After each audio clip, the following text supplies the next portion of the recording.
Welcome, ladies and gentlemen.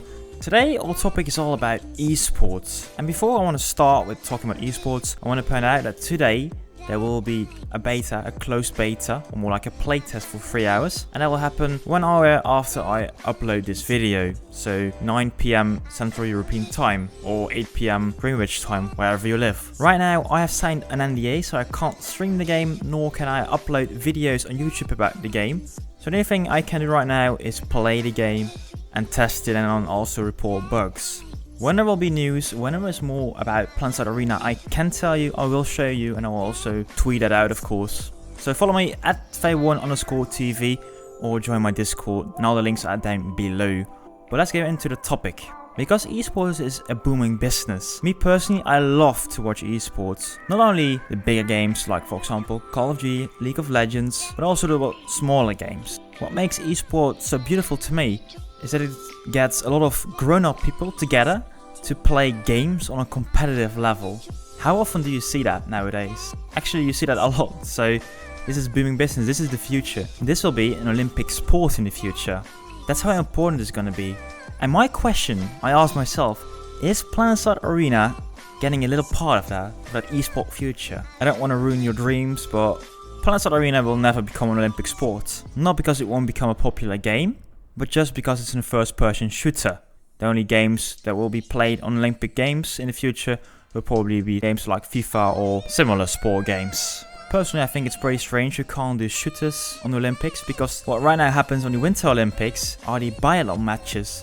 What happens during biathlon is that you have to ski and also shoot targets, so they're actually doing both. Since you can do shooting on the Winter Olympics, I don't know why you can't do that in games. Some people say it's too bloody, then again, is it really? There is a reason why Fortnite is so popular on the kids, and it's not because it's so bloody, really. But okay, let's get back to the topic. Esports and Planetside Arena. Like I said, esports brings grown-up people together, or maybe sometimes a bit younger too, but it brings people together to play games competitively.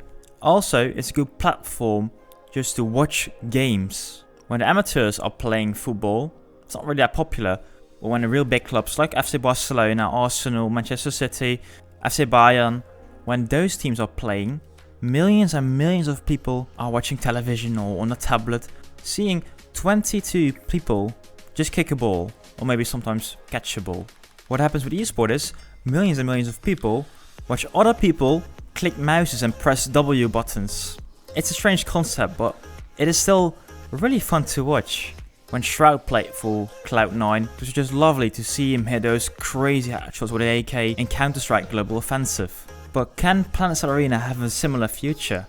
Let's get back to what we know. Previously, Halo has been a big esports title.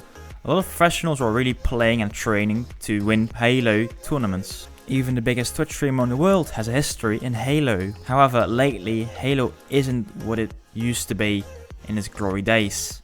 People say, for example, Halo 4 and Halo 5 aren't as good as Halo 3.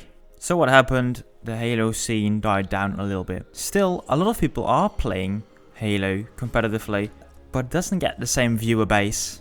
It doesn't. Is it because pros are leaving the game because the game feels bad, or other games are better than Halo 5? Or are there other reasons? I can't really tell you. What I can tell you though, is that sci-fi is still popular as a theme for esports. Look for example at StarCraft 2. StarCraft 2 is one of the biggest games in Katowice. And in Katowice, in Poland, every year they host the biggest esport event of the world. It's like football arenas are filled with gamers, watching other gamers. So okay, we do know sci-fi is still a relevant theme, even though Halo died down a little bit. And I already talked about sci-fi in a previous video, and I still think sci-fi has its place in the market, even for esports. Halo wants its former glory back, of course, but maybe because Planetside Arena will launch first, it can get a little bit back of that glory. It can steal the glory of Halo. Like Halo, Planetside Arena will be an arena-based shooter mostly. However, it will also host, for example, a fun BR mode. If Planetside Arena could implement custom games, it will create a perfect environment also for teams to make scrims, to only play on the competitive settings. Talked a bit more about this in my other video, my previous video about custom modes, so check that out if you want to. But until now, no such thing has been announced yet. So again, a lot of speculating over here. But okay, right now we do have at least Battle Royale. And even Battle Royales are a decent esport platform. Look at the Fortnite competitions. Look at the PUBG competitions. Those work pretty well. However, this isn't Fortnite. This isn't PUBG. This is Planetside Arena. If you look at other games like Islands of Nine, those were completely focused around esports and about esports settings.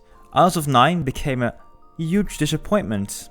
And never did we see any of those promised tournaments. Daybreak Games picks another road. Daybreak Games follows actually the example that Fortnite sets. What the developers of Daybreak Games for Planetside Arena are constantly saying is fun, fun, fun, fun. The first thing they want to accomplish is that players have fun. And that's one of the things also Fortnite is doing pretty well. Fortnite isn't, in its base game, a competitive shooter. It isn't. They're now thinking about adding an observer mode. But still there are tournaments, even big tournaments, organized by Epic Games and other streamers with Fortnite. My guess is that when a game becomes popular and fun to a lot of people, esports can come as a second thing. Game developers should never focus on esports as a target itself. What developers should do is provide tools for the community to make esports tournaments possible. In the end, it's not all about what the developer organizes, it's all about what players want. Esport is driven by a player community. When nobody is willing to watch the games pros are playing, when nobody is having fun while playing in these scrims or when playing in these competitions, it isn't a good esport. It just isn't. So the devs are talking about fun, about adding jetpacks, about adding crazy jump rolls with the Flash, for example, one of the vehicles in the game. And this is the right direction. Look also at what the community is doing for Planetside 2 on esport level. Lane Smash and Server Smash isn't the biggest success, I have to admit. But it is all made by the community, not by one of the developers. I guess Daybreak Games also learned the lesson with the Pro League of H1Z1. Daybreak Games promised to pay a salary to all the participating pro players in the H1Z1 Pro League. They wanted to finance it with the income of the H1Z1 game. But after a while, the popularity of H1Z1 went down a lot because a lot of players went over to PUBG. What happened in the end is that Daybreak Games had to cancel the H1Z1 Pro League and also stop paying the pro players, even after they trained a lot for the game.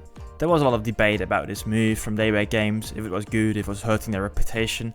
But man, did it hurt their reputation, yeah.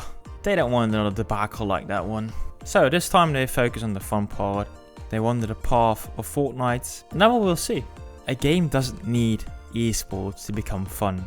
However, what it would do is get more publicity for the game, get your name out on Twitch, get your name out for professional players, get your name out for viewers, get your name out on all the esport tournaments. Esports is big marketing, don't forget that.